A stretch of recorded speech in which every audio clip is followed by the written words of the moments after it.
grief and loss can touch us in various different ways. If you're wondering, well, what is grief? And this refers to this deep emotional sorrow that will be connected to some sort of loss. Yes, it's often connected with losing a loved one, but it could be through all sorts of different things as well, which we will touch upon. It could be losing a home, losing a job, your life changing dramatically, loss of a relationship. I face losing my whole identity. I face losing my health.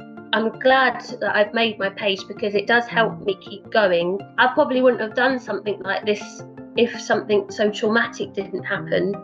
And you kind of think, well, life isn't forever. So what truly will make you happy? When it was my dad's anniversary, but just a year, the day that it was my dad's anniversary, my nan went into hospital.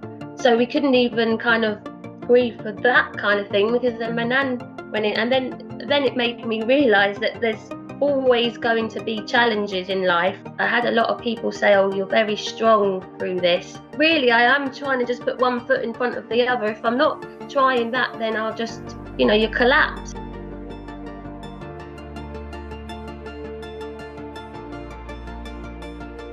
Hi, and welcome to whoever's watching. We're going to be having a little chat about coping with grief. So Jess and I thought we would have a little chat today to share our stories because we both experienced grief and loss in various different ways. And the one thing that we've learned is sharing our stories can really help other people not feel so alone. But also, we're also going to talk a little bit about what's helped us.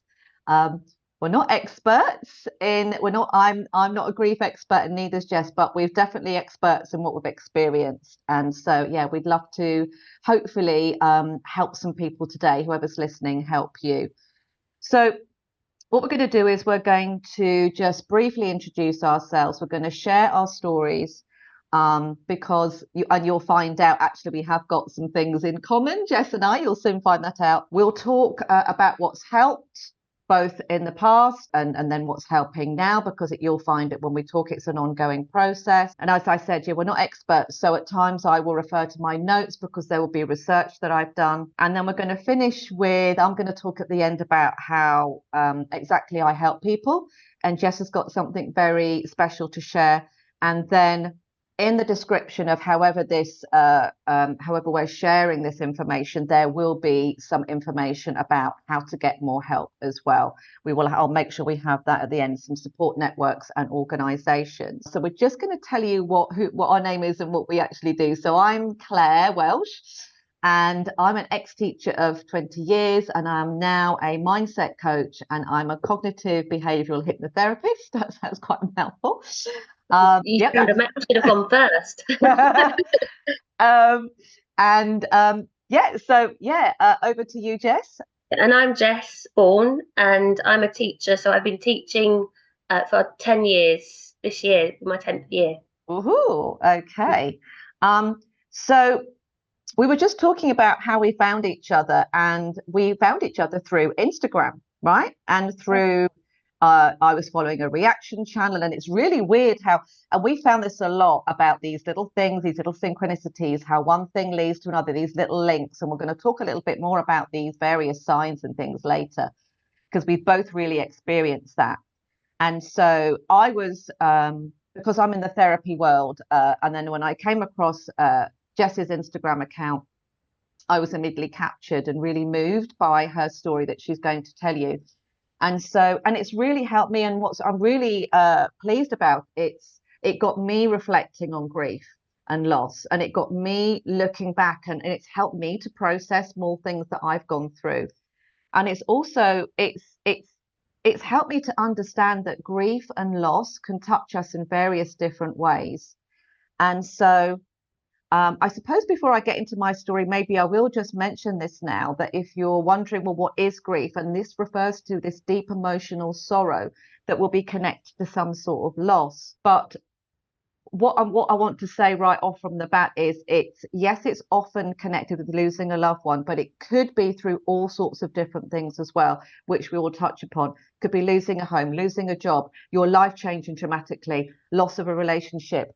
So really, if you're watching this and thinking, this is just about losing someone, actually, we're going to talk about things. It's more than that. You're going to realize, and that's what I realized I faced losing my whole identity. I faced losing my health. So I do feel that actually, and we feel both very strongly that aspects of grief will touch everybody in their life, and how you cope with it is really important. It doesn't mean running away from it, unfortunately. It means facing it. So my story is people who follow me on Instagram, what they will know about me, because as I said, sharing can help. So I really found that there was a real marked change when I started my Instagram account and I started sharing why I'd left teaching and what had happened to me. And I found by being vulnerable and sharing what had happened really helped other people. It helped other teachers because I went through burnout. I went through a health scare. And so most people know that story on Instagram. They know about that. And I was teaching in the Middle East at the time, and chronic stress had built up over the years. And if you're in teaching, you'll know there's lots of stressed teachers out there, and you'll know there's various reasons why. But for various reasons, which I talk about on my account, a lot of it was to do with my own thoughts and feelings and how I was contributing to my own stress levels. So that's very much what I help people with, to be really aware of your self-talk and what you're saying to yourself, because it can raise your stress levels, and chronic stress can affect your health. But what I don't talk much about is another contributing factor to my burnout is that before all that happened, my elderly parents, so we were all in 3 different countries. So I was in the Middle East, Mum was in Gran Canaria, Dad was in the UK, elderly people, and they both became unwell at the same time. And so I'm an only child. And this is the thing as well, that when I'm talking to teachers, that they often are facing things happening with their parents and then their life having to change. And things like this sort of family crisis, this is what tipped me over the edge, trying to help my parents, my precious, precious holidays, which Jess will know that, you need your holidays when you're a teacher. And so I was getting no recovery time at all. And so trying to help my parents, really zapped me of everything that I had to give. And then my father ended up passing in 2018, and he was a huge influence on my life. He was an absolutely amazing man. And then my mum and dad were divorced. And then I realized with my mum that she was now showing signs of suffering from early onset dementia. So it was, and this is the thing I talk about a lot on my channel, is that once it's like, often when things go to burnout, it's because you've used up all your resources. It's like you've filled up a tank of petrol and you've run out of petrol now, but you keep going. You don't stop to fill up the car. Now, that's what happened with me trying to help other people when I was going through something, a difficult time anyway. So my father ended up passing in 2018. And then so there was that loss to deal with, and then there was this with my mum. It was like I was then stepping into more of a parental role on top of everything else that I was doing. And yeah, I definitely do feel that all of that stress. I'm not saying stress. What I went through caused what happened to me. So my health diagnosis was a cancer diagnosis, but what I will say is that chronic stress really can impact on your health and can cause disease.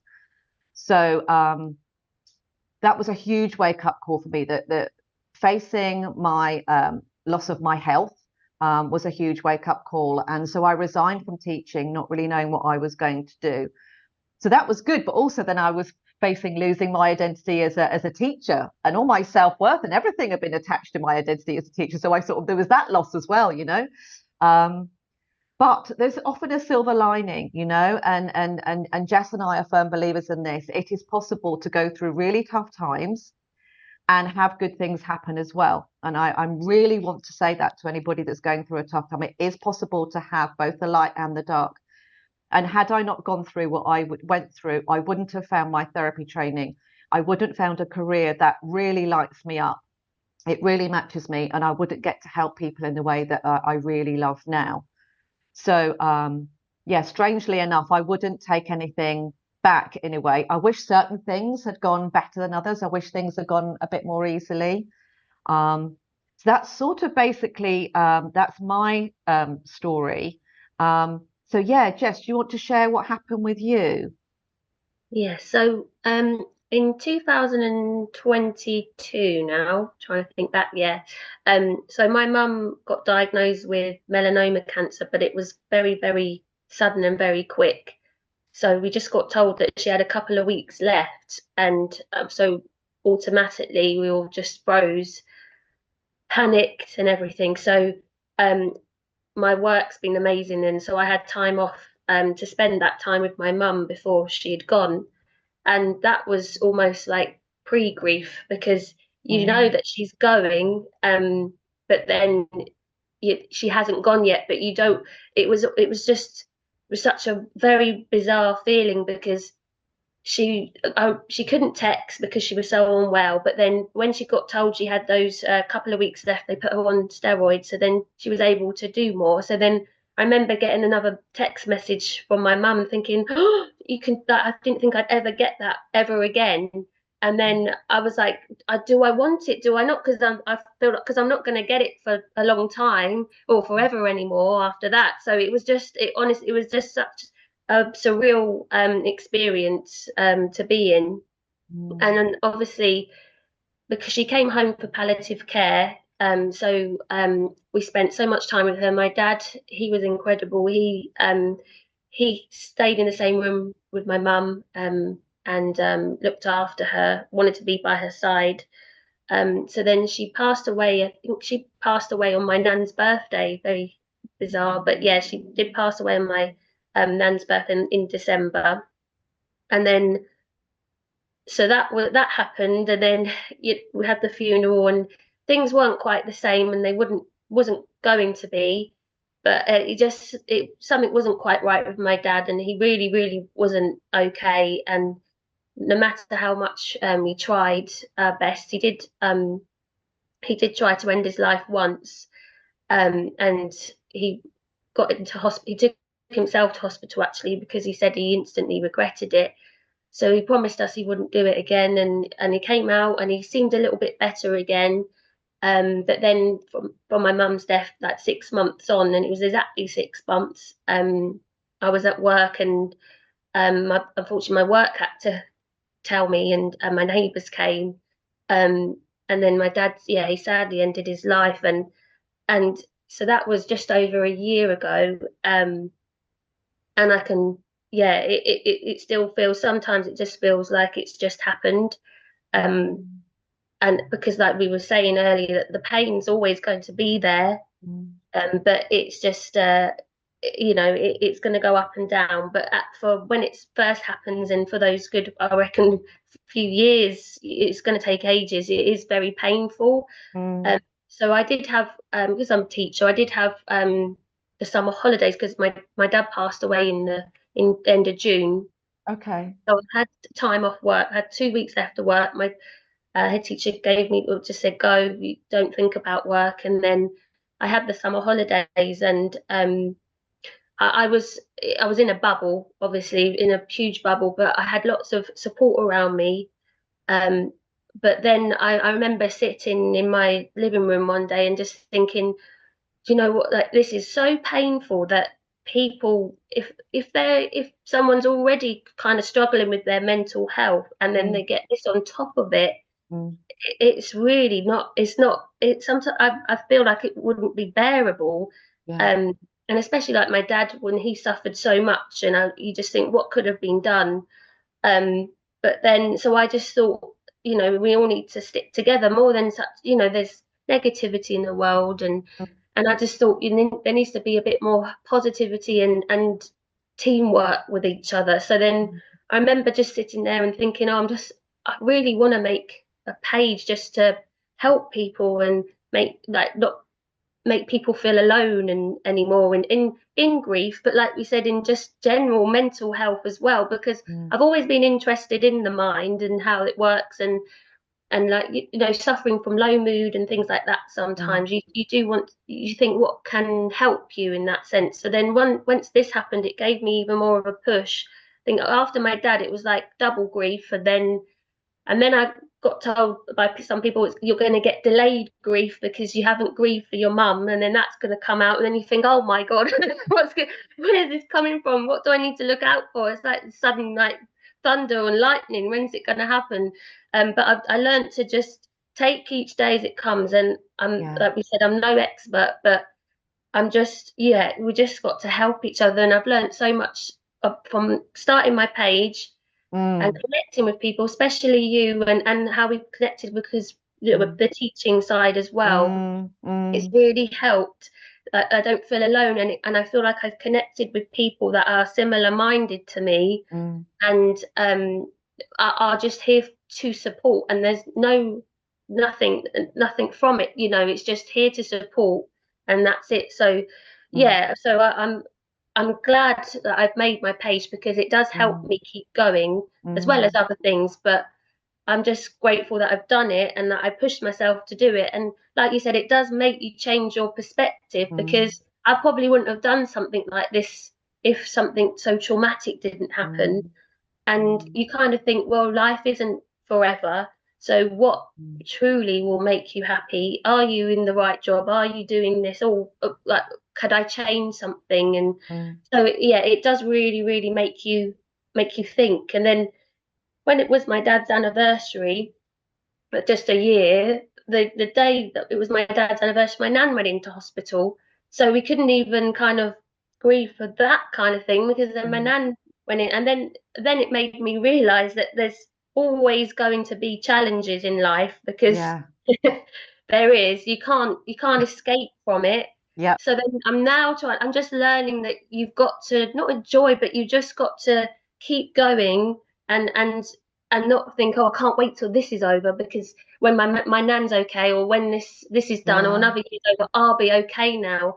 You're not going to be okay, and that's okay.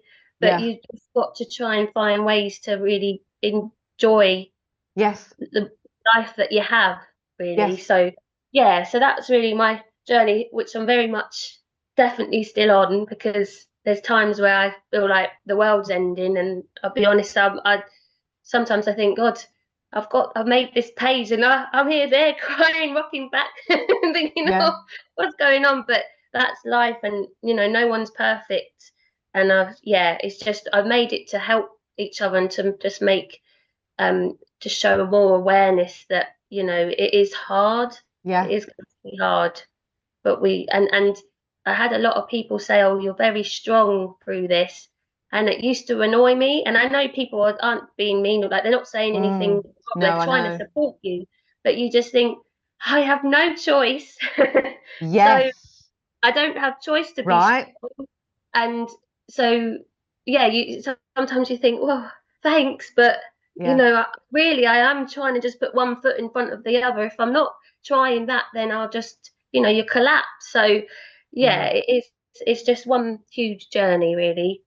Yeah. Gosh, I so resonate with that. Like with me, when I had the cancer diagnosis, it was like it was a real sink or swing moment for me. And it was quite interesting because at that point in my life, I was feeling quite weak and incompetent. I was really feeling like, like I wasn't very good at my job. And then I felt a lot of guilt around the fact that I hadn't been able to visit my dad as much as I wanted to, and being there was and I think that's the thing, isn't it? There's lots of feelings and emotions when you've got lost and you go through things like that. Lots of guilt and upset and yeah, and I just want to say that's a really common reaction with grief, and especially it's more complex in Jess's situation. Absolutely, it really is.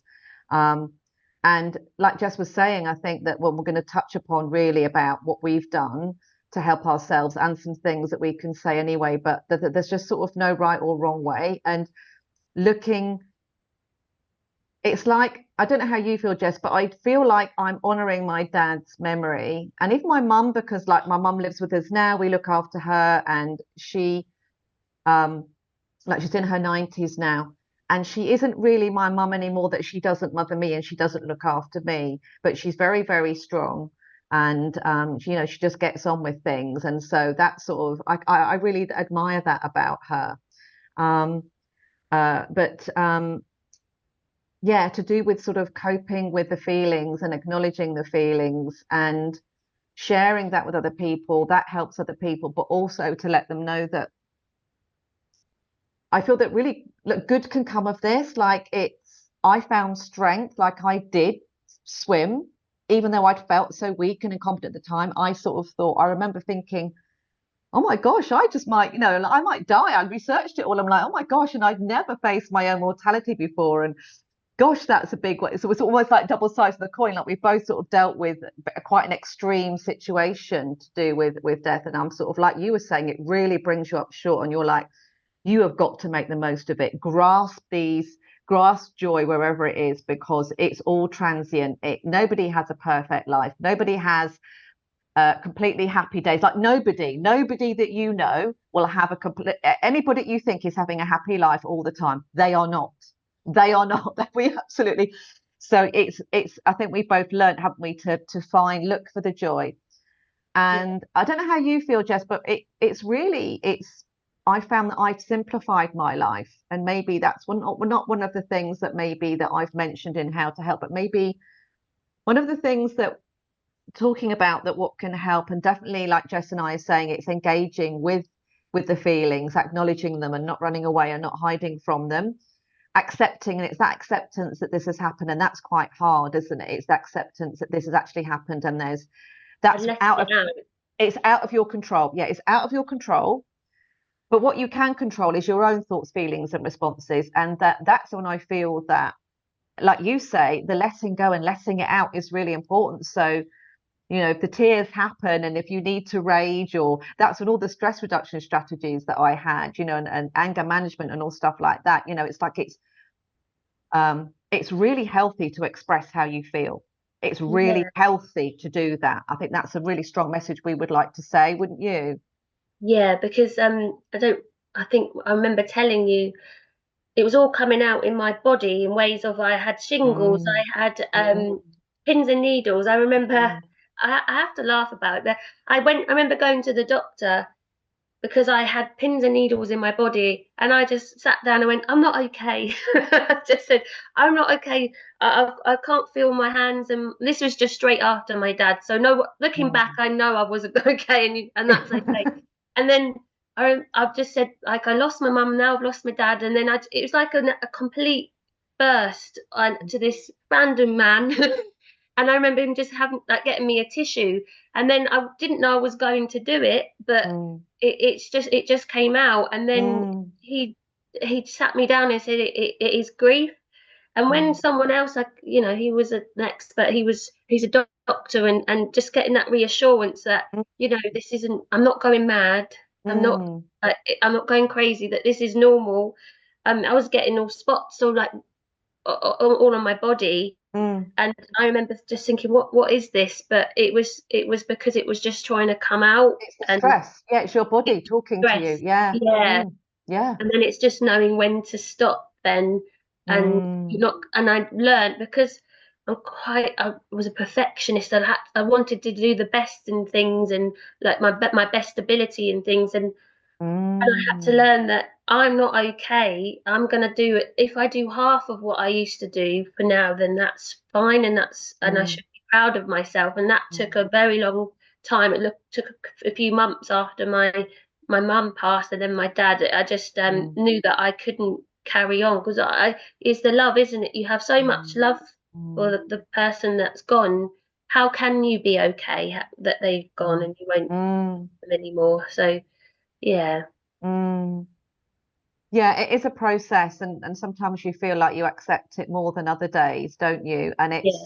it's I think we've sort of spoken maybe before as well about, it's like you have to adjust to this new reality, whether you like it or not. Do you know what I mean? It's like it's happened now, and very much part of, before I spoke to you, I was very much on this journey of um, facing your fears, facing the light and the dark. That is absolutely the way to go. It really is the way to accepting that's how life is. It has light and dark, and learning to be okay with this real bittersweetness of life. The longer you live, I think the more you really can see just how bittersweet life is.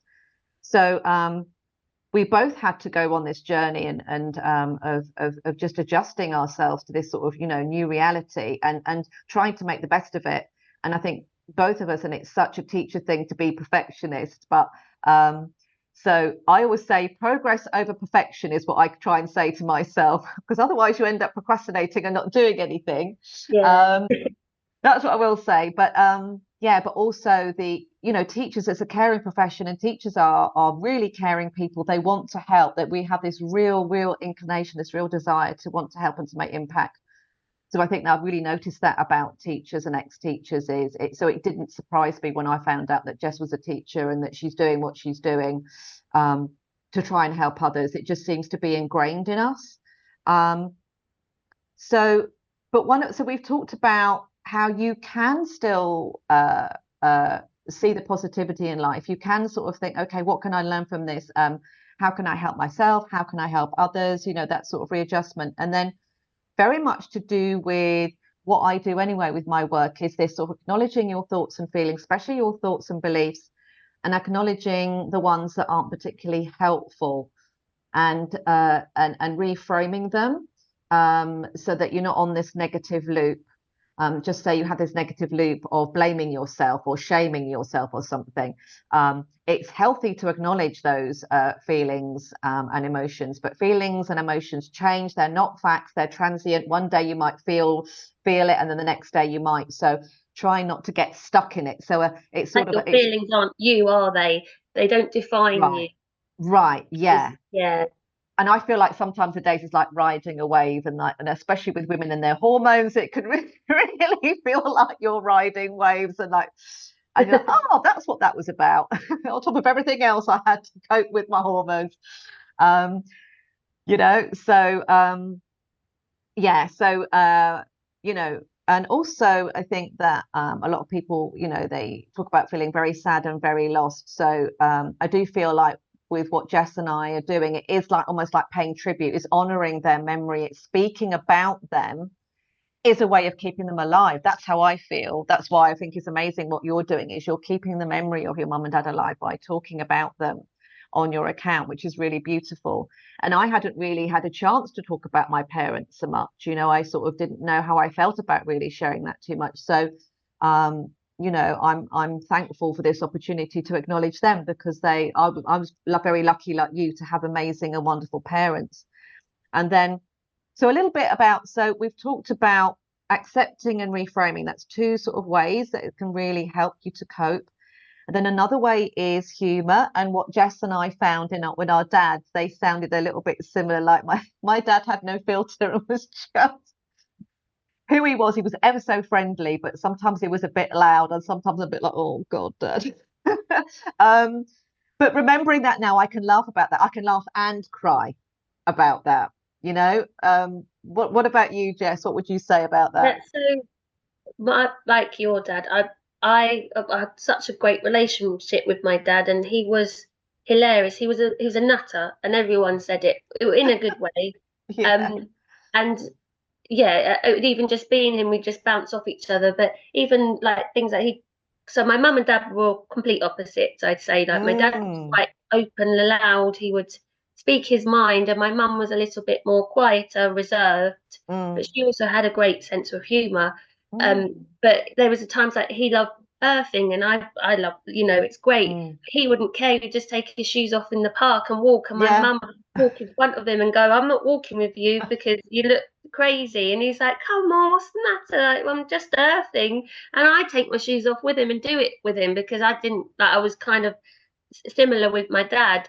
But it was just funny because they don't have to be this, no one has to be the same. You just bounce off each other.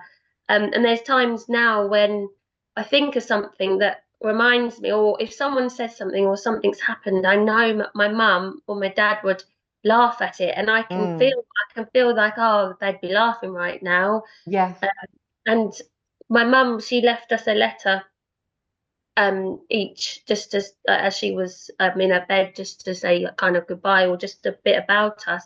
And she put, one of the things she put in there to me was that she's loved the laughs, especially in her final days, because we'd laugh all the time, even in the hospital. And it was dark humour, we couldn't help it, but we would just keep us Mm. going, and I'd say something, and she said her stitches were painful, but she'd rather enjoy the laughs that we had than just sit Mm. there. So and I've got it even on my arm, a tattoo of "I've loved the laughs," and it's my mum's Oh, writing on there, so I can oh, like just to make it a bit more. Sometimes if I'm feeling really down, I can yeah. remember that what she loved about me and Mm. our relationship was laughing. And so I'm trying, like you said, just try and think a bit of the more of the positives. Yeah. Um, but then it can make you laugh, it can make you cry, but Yeah. you don't want to forget them because No. they happened, and it kept you going, really. Yeah. Yeah, absolutely. And it's interesting with this connection because another thing that both Jess and I have spoken about that has helped us is to do with almost like spirituality and to do with just a sense of the afterlife, and or even you might feel like connected to a higher purpose, or it doesn't even necessarily mean religious, or you could be religious, or it could be even just that sense of something more than us, like when you're out in nature, right, and you have this beautiful map, that sense of awe and wonder, this sort of connecting with something that is more than us. um, but we found from talking that both of us have quite strong feelings and experiences too, right? So what happened with me was that um, I was lucky enough to be with my dad. I came back, I was in the Middle East, and I just got back just in time because his passing, like your mum, was really quick. So literally within a couple of weeks, that he had been unwell for a while, but then actually when he went downhill and went, that just happened really, really quickly. And so it's funny about the timings, because the timing that he passed, and talking about a date, the time that he passed, as soon as my uncle said it, because it just so happened that my dad's family were visiting at that time. So when they planned to come and visit my dad, they didn't know he was going to be unwell. So it was amazing. So when he went, his whole family that were left were there. His brothers were there. His sister had already died. She'd already passed. So my uncles were there, and their wives, and I was there, and my dad's wife, my stepmom, she was there, and I remember when my dad actually passed, and we were all there, and then my uncle said the time, and he said it. He said, "Oh, it's 10 past 3 in the afternoon," because I thought it was 5 past 3. And he said, "No, it's 10 past 3. And as soon as he said that time, it immediately, straight away, I'm like, oh my God, 10 past 3 is meaningful to me because that's the time my son was born. And my son was the only person not there. Oh my God, And wow. I thought, oh my God, that would be such my dad. It was so my dad to wait for all his whole family to be there. And because my son wasn't there, okay, I'll die when it's his Wow. and it's time. And my uncle noticed and noted it and corrected me, actually. So and I did find a very profound sense of peace being in the room. So I just want to say that for anybody that hasn't had that passing, it is possible. It can be very traumatic and it can be very upsetting.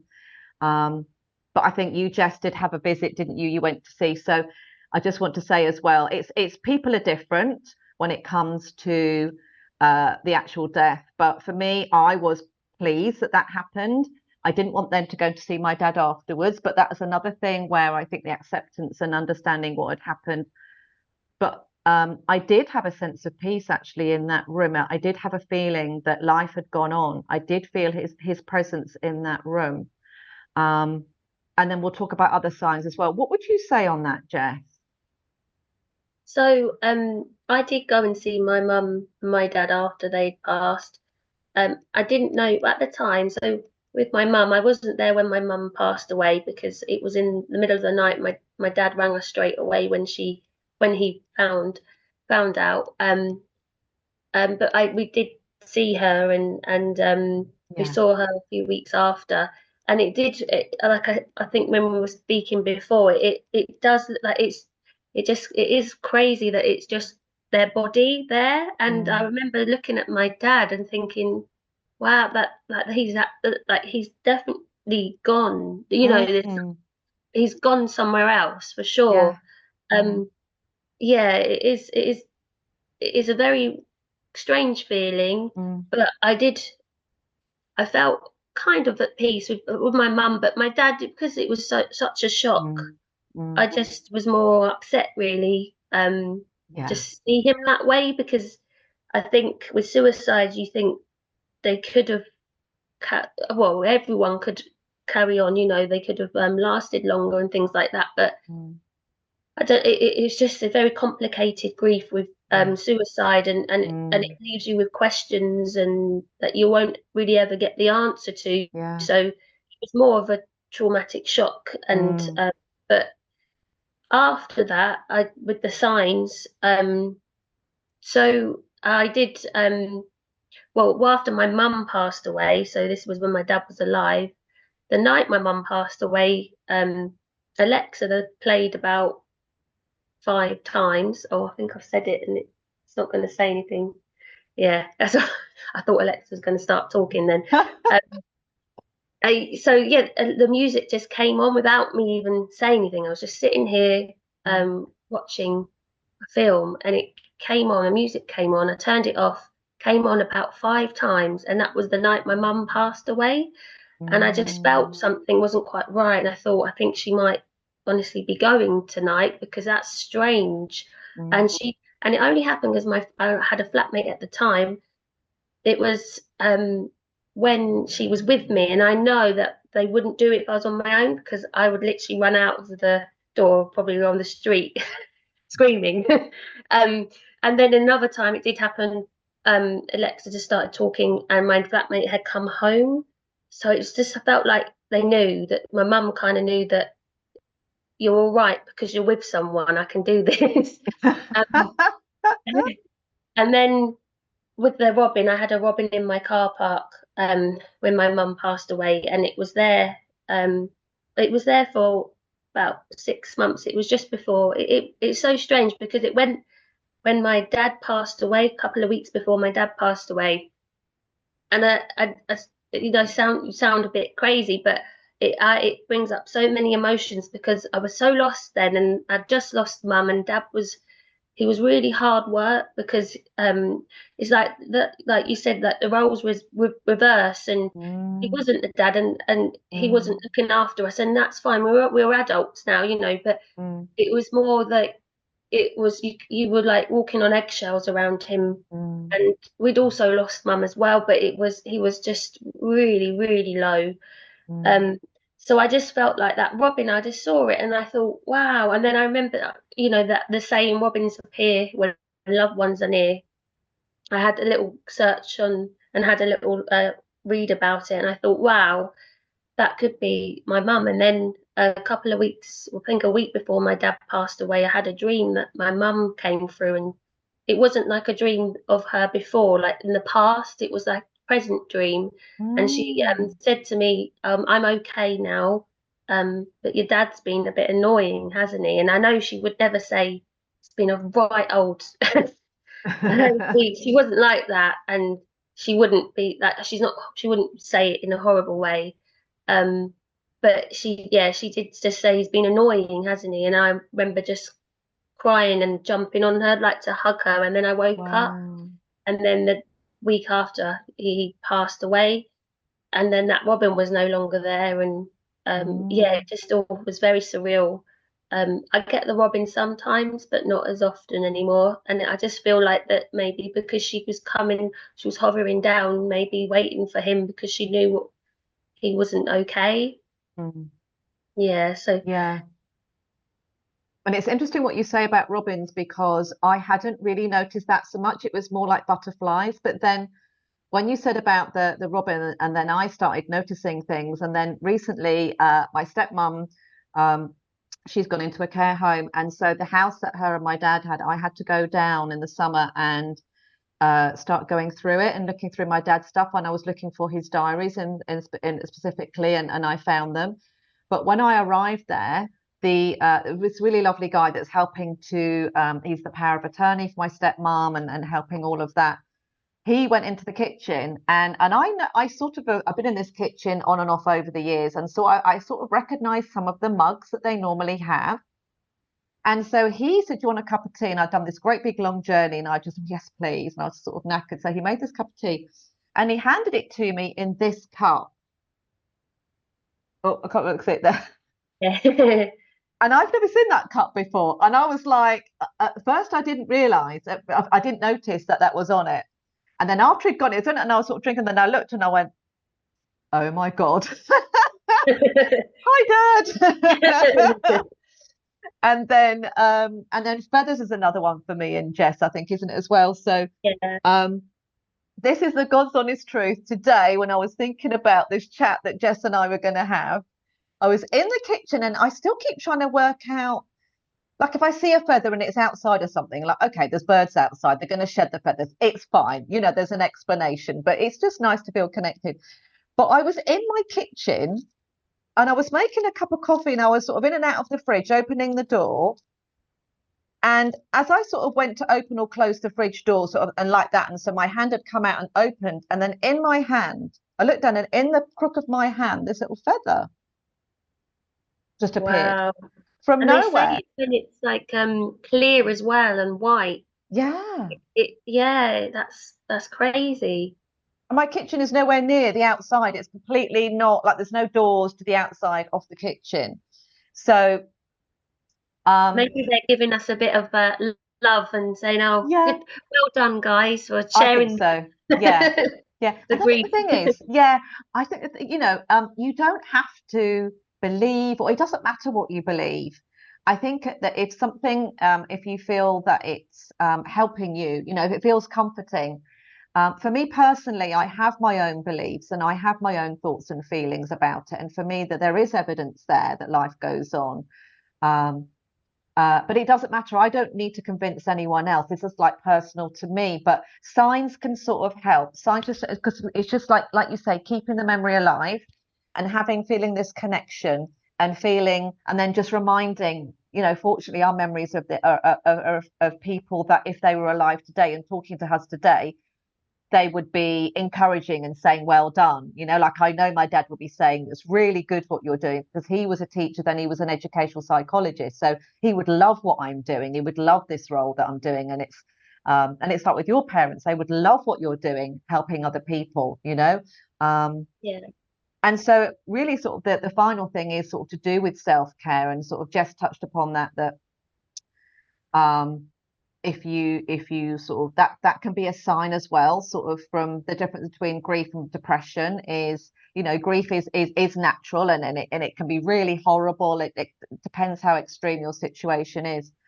um but the load tends to lighten. It can up and down, but um if you can slide in, there's like a difference between grief and depression, but you can slide into depression. And so not being able to look after yourself, and signs of that sort of maybe needs looking out for, but with yourself as well. And with my role and what I know, it's more than about just diet and exercise and hydration and good sleep. It is really about, like Jess and I are very interested in mental health. And so there are strategies that I've learned that really will help with coping with feelings, stressful feelings, like mindfulness, being present, breath work, that really helps to calm you. There's somatic awareness, that's mind body techniques, and visualization. Positive, you can be positive, you can still think about and have positivity in your life, and don't feel guilty about that, because your loved ones would want you to have a really good life. So yeah, those are sorts of things that, because I'd learned anyway, they've really helped me. And I know that you're really interested in the sort of mind, body, and soul. What would you say about on that's helped you, Jess? So, like you said earlier about slowing down, I Yeah. really have slowed down a lot more. So when Mm, it all happened, I was just like, I need to really look after myself because mm, I'm not okay. Obviously, yeah. I'm not okay. So as well as, the exercising, eating well, like a variety of foods, Mm, trying to sleep when I can. mm. So at the summer I went to a retreat. That was all about the Yeah. mind, body, and Yeah. soul.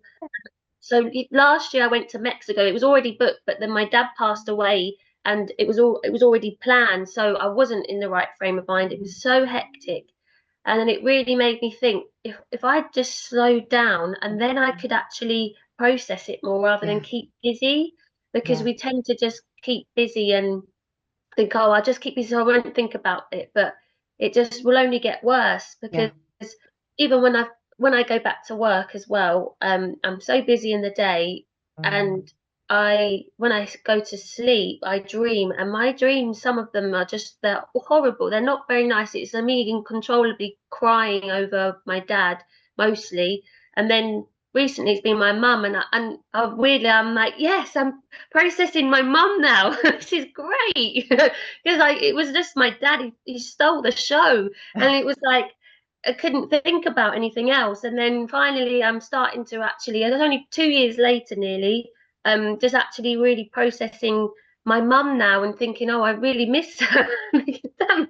Oh, Yeah. like trying to just, like, because so many things subsided it and I was going in all these different directions. So that's, yeah, just, and because those dreams are quite traumatic and upsetting, I used to worry and think, oh God, is this normal? But they're normal, and I'm Mm. processing it. And Mm. if I can't process it in the day, I'll have to process it in the night.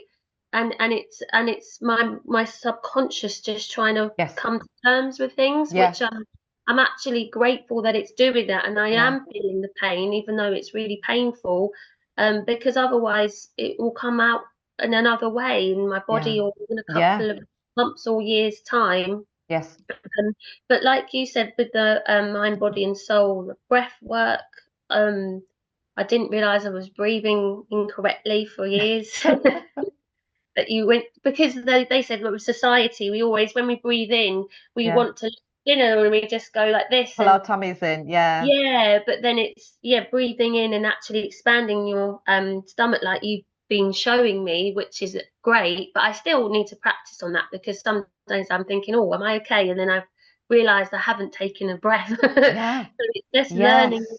those techniques as well. Yeah, and also if you're with your mind, when you wake up, I've learned from the retreat that we tend to just wake up, we eat our breakfast, and then we sit on the sofa, and then that's when our minds begin to Mm. go. Whereas Mm. if we get up, we move, and Mm.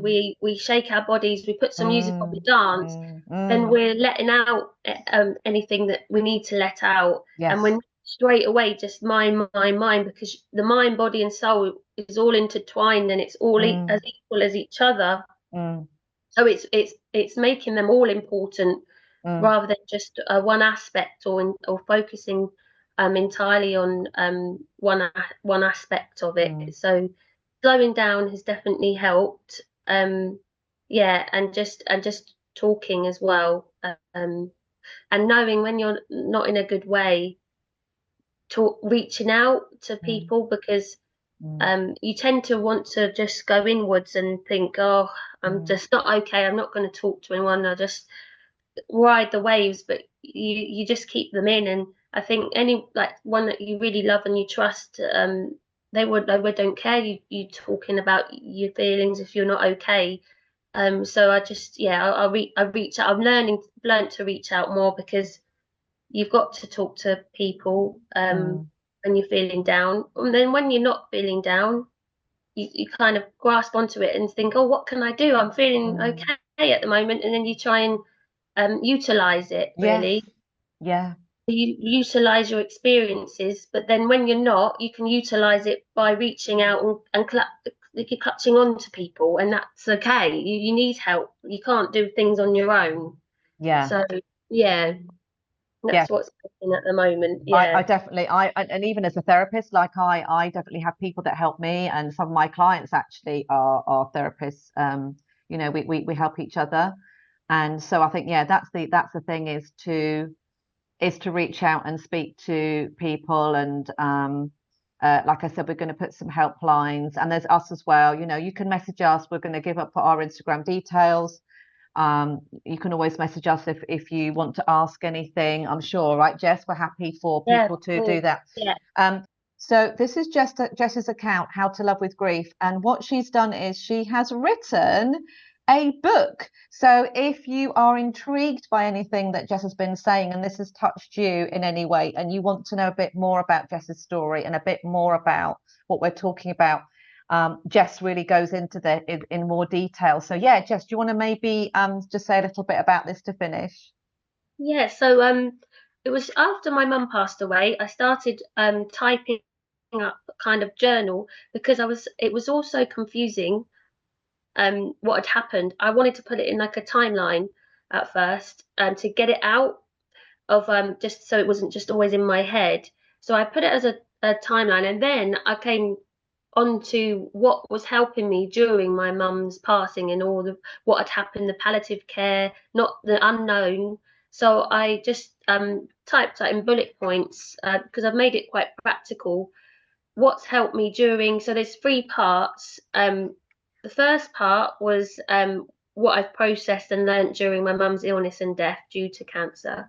And then I thought that was going to be it. It was just going to be a small guide. But then when my dad passed away, so I left it, and then he passed away. And then about a couple of months after, I thought, well, that really did help processing this. So I typed about all what happened with my dad, and then what was helping me during my mum's death and during my dad's clinical depression. Because, like we said, depression is one of the 5 stages of grief, because grief is a natural response, to loss. But it's when that depression it goes on for longer than it should do, because of course you're going to have phases of depression. But with my dad, he was clinically depressed, so it was just learning how to be around him as well and how we could help. And knowing that wasn't okay, that wasn't the normal process to go through, because he was obviously suicidal. So, and the section 3 is what has helped me after losing my dad and now grieving for both parents. So it is double grief, and it happened so quickly, 6 months apart, which I still can't get my head around. So it's a practical, it's only a short, a small book, but it's a practical guide, because I remember thinking, God, I remember Google searching to extreme. Oh my God, who else has gone through this, and what's going to help me, and what's going to do this? So I just thought, if I type it out, if anyone else is going through suicide of a loved one, or cancer, or even, like you said, just needs a bit of guidance, and put things that you can do to help you keep going, then I just wanted to help in any way that I can, really. So it is called How to Love with Grief. Like, my Instagram page is How to Love with Grief. It was meant to be How to Live with Grief, but I accidentally did a typo, and then my friend and me worked out that actually looked better. Yeah, I think it's amazing. That is amazing. I absolutely love it, and that's what struck me, actually. That word immediately, I was like, wow, that's amazing. And I immediately wanted to know. As soon as I saw that, okay, I want to know, what is this about? What is this about? So it is. Congratulations on that name. Yeah. Yeah, and it was, I'd like to say I thought about it long and hard, but it was but then then I thought, well, you know what, like we said, you want to still keep going with life. You want to love your life afterwards.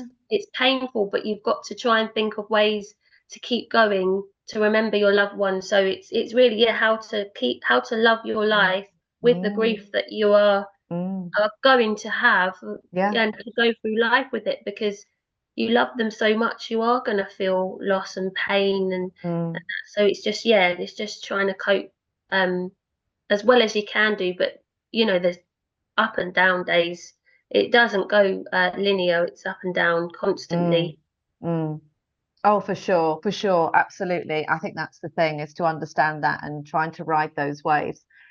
Okay, so I think that that's probably it for now with us, and we may consider doing some more little chats if people get interested. So however this is presented, and I'm hoping that we're going to have some clips from this and put it on Instagram. So I'll make sure all our details are there. So I'm Selfing with Claire on Instagram, and Jess is How to Love with Grief.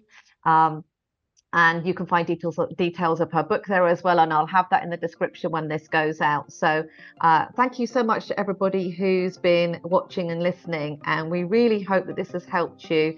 And and big hugs and big love to all of you, and to you, Jess. Thank you so much for sharing your story. And thank you as well, because we're on a journey, and it was a journey together. So it has been amazing, and I hope it has helped anyone in any way that it can, even just a little bit, because you know, little goes a long way.